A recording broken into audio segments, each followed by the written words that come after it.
It's amazing what can happen. Let's see, we're looking at about 20 hours since the announcement when people are really excited about the opportunity to do something cool in our city. My name is Mike O'Brien. I'm a Seattle City Council member. I've been working on the issues around backyard cottages and in-law units, accessory dwelling units in the single-family zone in Seattle for a number of years. Some of the folks around me have been working on this for a lot longer than that. Really excited today that we heard from the hearing examiner yesterday that we have the green light to move forward with legislation.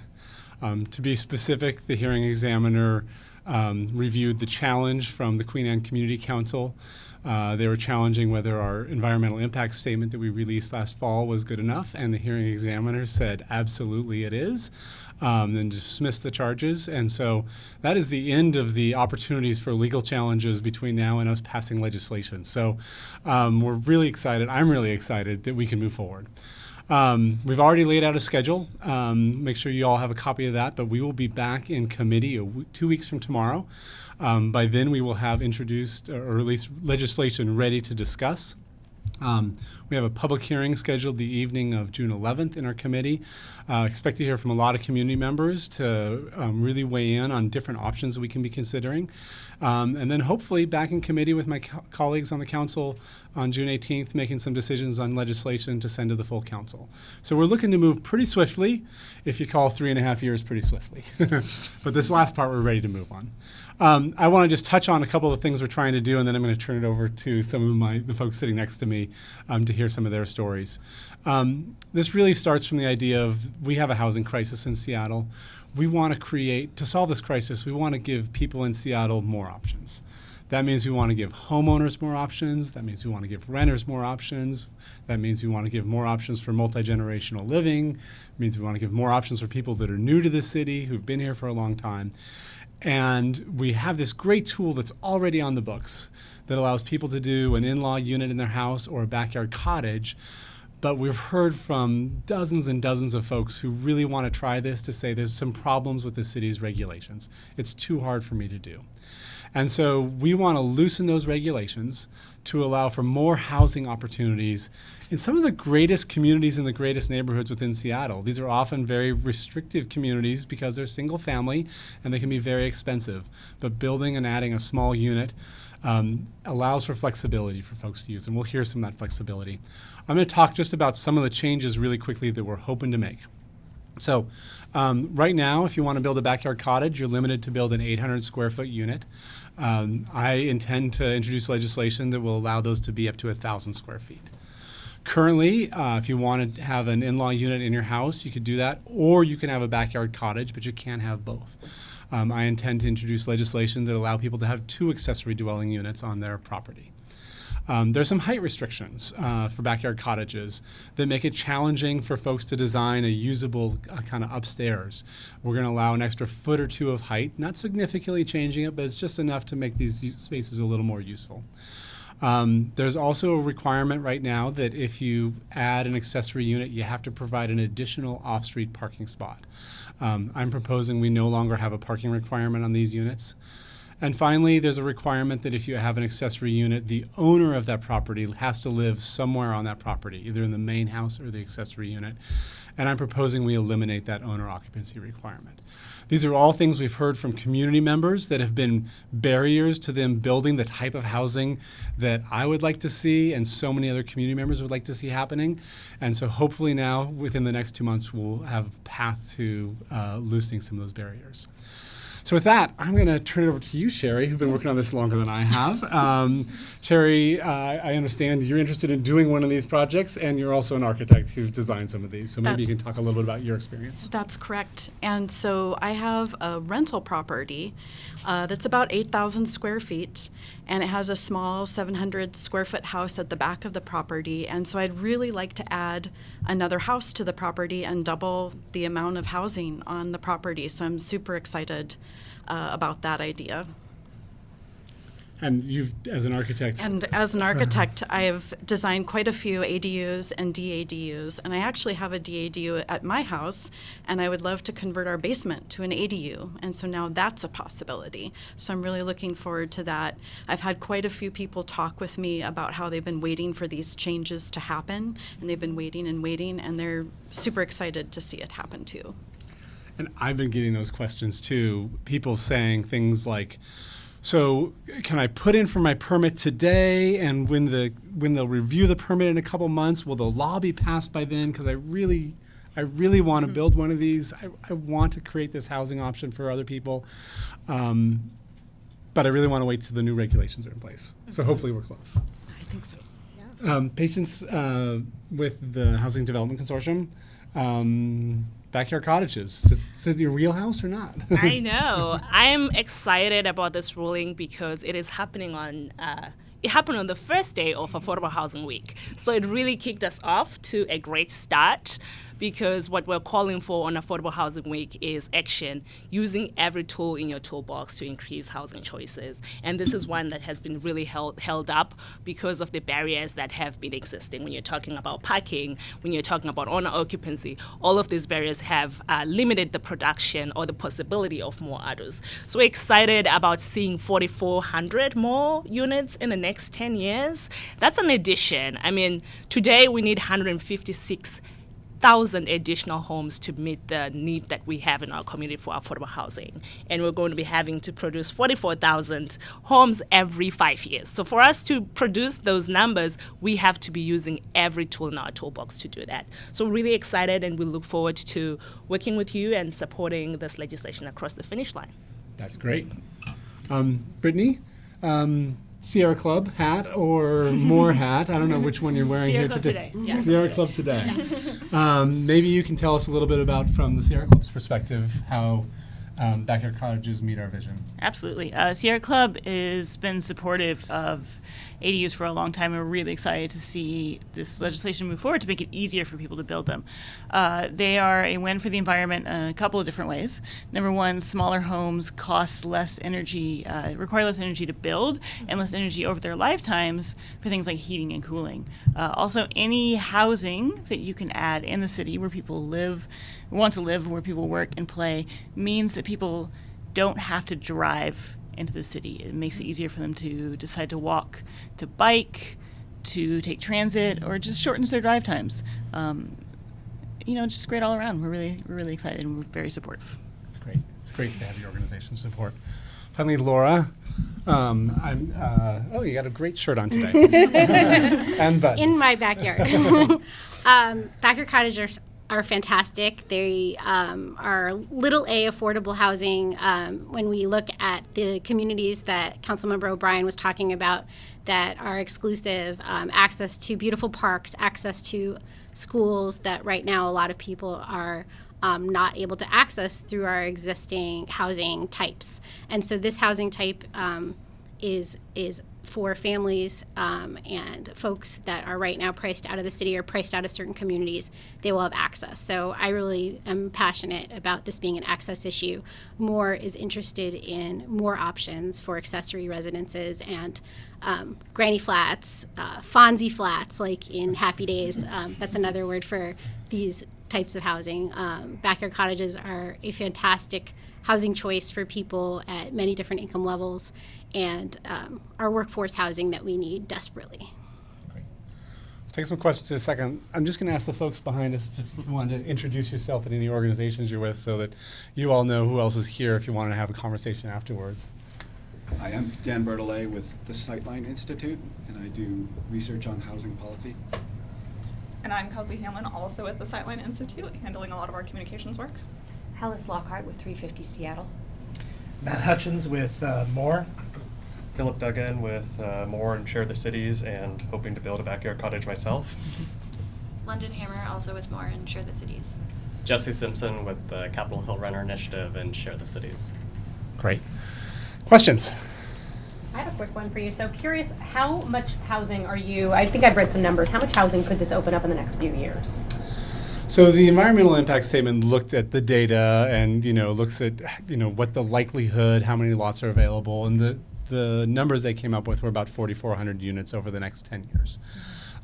Relative to the need, it's small. As Patience said, though, we need every tool to be working. And I am hopeful that we can do better than that 4,400. There's, I think, 80,000, 90,000 lots in the city that would have the potential to add a backyard cottage. There's also a lot more than that that could do the in-law units.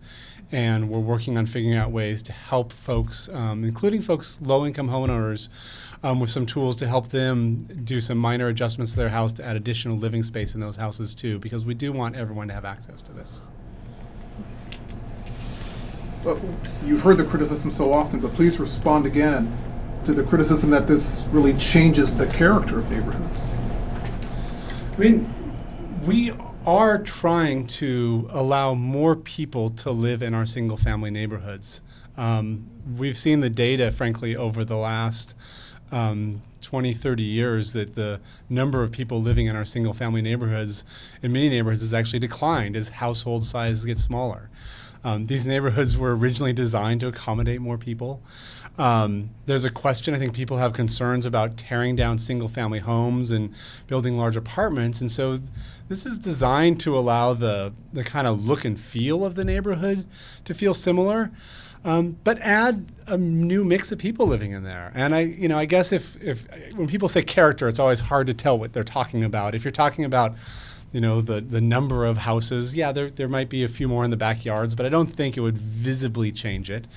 If you're talking about there's going to be a broader mix of people living in our community, people that can't afford to buy a large house but can rent a small thing in the backyard, that does change the character of a neighborhood in a really positive way, I'd say. That means those are different people that can participate in the civic life of that community, the businesses, the schools, the parks, play on sports teams together with other folks in those neighborhoods. And so, yeah, I hope the character changes in really positive ways with some of these investments. Anybody else have any thoughts on that? And part of this is also looking at houses. You want new construction to be smaller. Is that correct? Correct. One of the things that we talked about at length at our last committee meeting last week that was part of the EIS was a restriction on the size of new construction in the single-family zone. Specifically, we're talking about limiting them to 0.5 FAR. That's a technical land use term, but it essentially means if you have a 5,000 square foot lot, you could only build a 2,500 square foot home. One of the concerns we do hear from a lot of folks is, I hate to see these good homes getting torn down simply because they're too small, but a builder comes in and builds a 4,000 square foot home because that's what they can make the most profit on. And so through this regulation, what we're trying to encourage is instead of tearing down that home, keep the existing home, maybe remodel it if it needs some work, maybe add an accessory unit off the back or a backyard cottage if necessary, so that there are more housing options. But again, from the street, hopefully the lot feels the same. And that we think can be a way to strengthen these neighborhoods as opposed to damage them. Taking away the owner-occupied language, how do you prevent investors coming in and just making money and trying to put as many people in as they can and not living in that community and not caring about that community?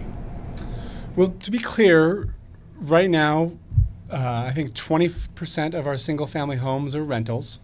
So those are people that don't live on that property, and there's a renter living there. SHERI talked about your experience. And I have renters that live around me. We all do. I don't think that's a bad thing. And in a housing crisis, if someone like SHERI says, I think I can add another structure to this property to have an additional unit, yeah, I assume you at some point recoup your investment in that, and there's probably some profit motive, but we all benefit from an additional person being there. And right now, SHERI can't do that. That backyard is off limits to another housing opportunity for someone because of our regulations. And so folks have said, I don't want my neighborhood to change in that way. I think that's an okay change. And this idea that somehow homeowners are better citizens on our street than renters are is something I disagree with. We do have, folks are concerned about loud noise. We have noise ordinances. Folks are concerned about, I don't know what, throwing things in the neighbor's yard or whatever. We have rules against that. So to restrict it about ownership just feels like it's a little misguided. Sometimes I think it might be, a little code word for some things that people don't want to see in their neighborhoods. Other things, times it might just be an honest concern, but I think we can address that. One last question. I am curious to hear your thoughts on, 4,400 units over 10 years does not move the needle that far. Can you just respond to the fact that, it's taken 3-4 years to get there and at least 2 lawsuits, maybe more to come? Like, what does that say to you about how Seattle's responding to a housing crisis? As I joked when I walked in here, I wish we were having this press conference in 2016 talking about the legislation we were getting ready to pass. And it has taken 3 years. And it's a little bittersweet. We're all celebrating, I think, everyone in this room at least, celebrating what happened yesterday at the hearing examiner. But it is also a shame that it's taken 3 years to do something that I would view as a modest step, and we need to be taking dozens of modest steps. And if each one of these modest steps takes 3 years or 4 years, we're not going to be the city that I think we need to be. I hope that what's played out over this has been a bit of a conversation starter for a lot of us in the community. And while the 4,400 homes over 10 years is not going to make a huge difference across the city, it will make a huge difference for 4,400 households, or maybe 8,800 households, both people that live in the main units and other units. So that would be a great thing. But even better would be is if we've matured as a city to talk about how do we have more options. The Planning Commission put out a report over a year ago that said that 75% of our residential land is zoned single family and 25% of it is zoned some form of multifamily. And in the last 10 or so years, 95% of the additional housing we built in our city has been concentrated in that 25%. That's by design. We have policies in our city for the last number of decades that says we have this urban growth strategy. We want to concentrate all the growth in a handful of neighborhoods and protect, I don't like that word, but the rest of the city. And we're at a point where I think as we continue to grow, we need to revisit that strategy. And I think one way to do that is through flexibility in the single family zone. And I think what we're talking about today, as far as easier to build in-law units and backyard cottages, is a part of that conversation. But it's a conversation the city is going to need to struggle with and grapple with in the years to come. And I look forward to doing my part in the next 8 months as a city council member, and I look forward to continuing being part of this conversation with a bunch of the folks around me as Citizen Mike after the end of 2019. I have a really quick question just to finish up, is that if we went back, not to make you dwell on the past, 3.5 years our city looked very different. Mm-hmm. The housing crisis was a little bit different. Do you feel like had this been done 3.5 years ago, we might be in a different place? I don't want to pretend that hundreds or even thousands of additional backyard cottages and in-law units would mean some of the crisis we're facing today would be radically different. But I do know that for individuals, it could change the course. There are folks that you talk to who are living in a vehicle or living on a street or in a shelter with a family, and I know that some of those people, if they had an opportunity to move into a backyard cottage for the last few years, their life would be on a very different trajectory. And we can still do that today, but we missed an opportunity. Similarly, homeowners that I can't afford to buy a house in this market, it's too expensive, but I might be able to buy if there was an accessory dwelling unit that I could live in while I rent out my main house for a few years till my income grows. Again, those folks maybe chose instead to live, further outside of the city of Seattle because that's what they could afford. We missed the opportunity to bring them in. We added to congestion. Those are all really important opportunities. Again, I don't think the scale we're talking about at the moment is going to radically shift things, but I do hope that we can outpace those numbers and really change some folks' lives. Anything else? Thanks, everybody. Thank you. Thanks so much.